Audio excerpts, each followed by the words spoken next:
క్రీస్తునందున్న ప్రియులకు ప్రేమతో వందనాలు తెలియజేయుచున్నాను. ఈరోజు దేవుడు మనకు చేస్తున్న వాగ్దానం ఏమిటనగా, కీర్తనల గ్రంథము 75వ కీర్తన 6-7 వచనాలు. తూర్పు నుండి అయినను, పడమటి నుండి అయినను, అరణ్యము నుండి అయినను హెచ్చు కలగదు. దేవుడే తీర్పు తీర్చువాడు. ఆయన ఒకరిని తగ్గించును, ఒకరిని హెచ్చించును. దేవునికి మహిమ కలుగునుగాక. నా ప్రియమైన సహోదరి సహోదరులారా, ఈ లోకంలో జీవిస్తున్న మనం అందరము కూడా గొప్పగా బ్రతకాలని, హెచ్చుగా బ్రతకాలని, ఒకరికంటే తక్కువ బ్రతకకుండా, ఒకరి దగ్గరికి వెళ్ళి చేయి చాపి అడిగే స్థితిలో ఉండకుండా ఉన్నతమైన స్థితికి వెళ్ళాలని అందరము కోరుకుంటూ ఉంటాం. అందుకొరకు అన్ని రకాల ప్రయత్నాలు చేస్తూ ఉంటాం, అన్ని రకాలుగా ప్రయాసపడుతూ ఉంటాం.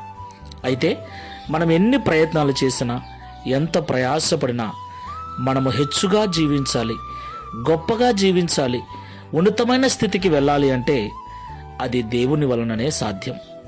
ఆయనే ఒకరిని తగ్గించును, ఆయనే ఒకరిని హెచ్చించును. దేవునికి మహిమ కలుగునుగాక. తూర్పు నుండి అయినను, పడమట నుండి అయినను, అరణ్యము నుండి అయినను, ఏ విధము చేతనైనను మనంతట మనము మన స్వబుద్ధి, మన స్వనీతి ద్వారా, మన స్వశక్తి ద్వారా, మన స్వశ్రమ ద్వారా ఉన్నత స్థితికి వెళ్ళలేమని, మనము ఎంత జ్ఞానవంతులమైనా, ఎంత నీతిమంతులమైనా, ఎంత కష్టపడే మనస్తత్వం ఉన్నా దేవుని దయ మీద, కనికరం మీద ఆధారపడవలసిన వారమై ఉన్నామని ఎప్పుడూ మరవకూడదు. కాబట్టి ఈ మాటలు వింటున్న ప్రియ సహోదరి సహోదరులారా, దేవుడు మనల్ని హెచ్చించినట్లు తగ్గింపు జీవితము కలిగి దేవుని దయ కనికరం మీద ఆధారపడి జీవిద్దాం. ప్రార్థన చేసుకుందాం. మహోన్నతుడైన తండ్రి, మహిమ కలిగిన యేసయ్య, మీకు స్తోత్రాలు. అవును తండ్రి, పెంట కుప్ప మీద నుండి దరిద్రులను లేవనెత్తగల దేవుడు. గొర్రెల దొడ్డిలో ఉన్న దావీదును సింహాసనం మీద కూర్చోబెట్టిన దేవుడవు నీవే. సింహాసనం మీద ఉన్న నెబుకద్నెజరును గడ్డిమేయు పశువుగా చేసిన వాడవు నీవే. అవును తండ్రి, నీవే మమ్మల్ని హెచ్చించువాడవు, నీవే మమ్మల్ని తగ్గించువాడవు.